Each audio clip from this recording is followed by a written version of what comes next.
दोस्तों, पढ़ाई एक हमारे जीवन में बहुत ही महत्वपूर्ण प्रक्रिया होती है जो न केवल ज्ञान अर्जन के लिए बल्कि व्यक्तित्व विकास और भविष्य निर्माण के लिए भी बहुत आवश्यक होती है। हालांकि बहुत से छात्र इस समस्या का सामना करते हैं कि उनका पढ़ाई में मन नहीं लगता। इसका असर उनकी शैक्षणिक प्रगति पर बहुत पड़ता है और वे अपने लक्ष्य तक पहुंचने में बहुत ज़्यादा कठिनाई महसूस करते हैं।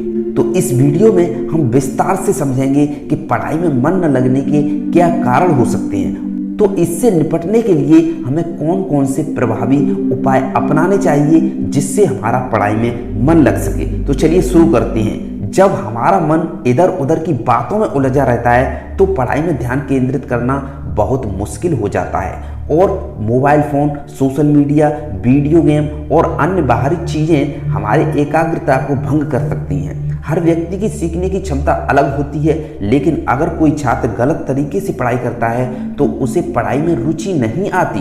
उदाहरण के लिए हम समझ सकते हैं कि वह रटने की बजाय अवधारणाओं को समझने की कोशिश करना अधिक प्रभावी हो सकता है।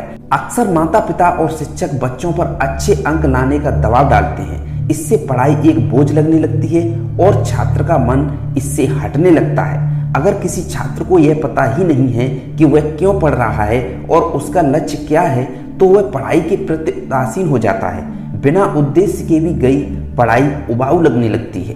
देखिए, अनियमित दिनचर्या, अपर्याप्त नींद और असंतुलित आहार से शारीरिक और मानसिक थकान हमारे जीवन में बढ़ती है, जिससे पढ़ाई में ध्यान केंद्रित करना कठिन हो जाता है। अगर छात्र को अपनी पढ़ाई के प्रति प्रेरणा नहीं मिल रही है तो वह उसमें रुचि नहीं लेगा।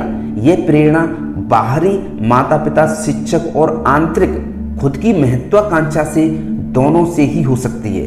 हर छात्र की अलग अलग विषयों में रुचि होती है। दोस्तों, अगर उसे कोई विषय समझ नहीं आता है या फिर कठिन लगता है तो उसमें मन नहीं लगता। देखिए, एक शांत, स्वच्छ और व्यवस्थित अध्ययन स्थल पर पढ़ाई करने से ध्यान केंद्रित करने में बहुत सहायता मिलती है। मोबाइल फोन, अन्य ध्यान भटकाने वाली चीज़ों से दूर रहना ही चाहिए। नियमित और संतुलित अध्ययन योजना बनाकर हमें पढ़ाई करनी चाहिए, अधिक प्रभावी होती है।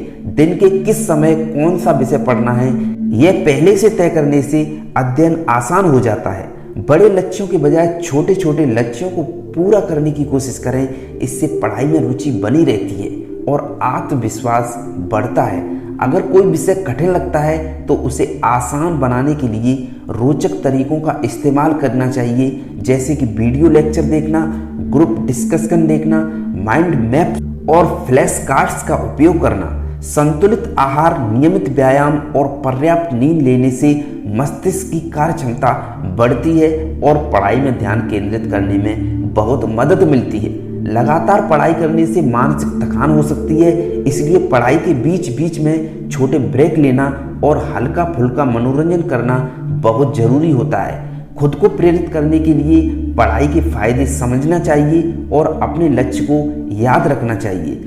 आत्म प्रेरणा के लिए सफल लोगों की कहानियां पढ़नी चाहिए, मोटिवेशन वीडियो देखने चाहिए। रटने की बजाय विषय को गहराई से समझने की कोशिश करनी चाहिए। अगर कोई विषय समझ में नहीं आ रहा है तो शिक्षक या फिर मित्रों से सहायता लेनी चाहिए। अगर किसी विषय में कठिनाई आ रही है तो निराश नहीं होना चाहिए, आत्मविश्वास बनाए रखना चाहिए और धैर्यपूर्वक प्रयास करते रहना चाहिए। अगर अकेले पढ़ाई करने में मन नहीं लगता है तो अध्ययन समूह बनाकर पढ़ाई करनी चाहिए। इससे जटिल विषयों को समझना आसान हो जाता है। देखिए, पढ़ाई में मन लगना एक आम समस्या है, लेकिन सही दृष्टिकोण और योजनाबद्ध तरीके से इस पर काबू पाया जा सकता है।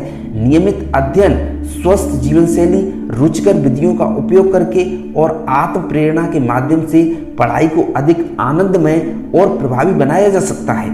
यदि हम अपनी पढ़ाई को बोझ समझने के बजाय ज्ञान प्राप्ति का एक रोमांचक सफर माने तो निश्चित रूप से ही हमें इसमें सफलता अवश्य मिलेगी।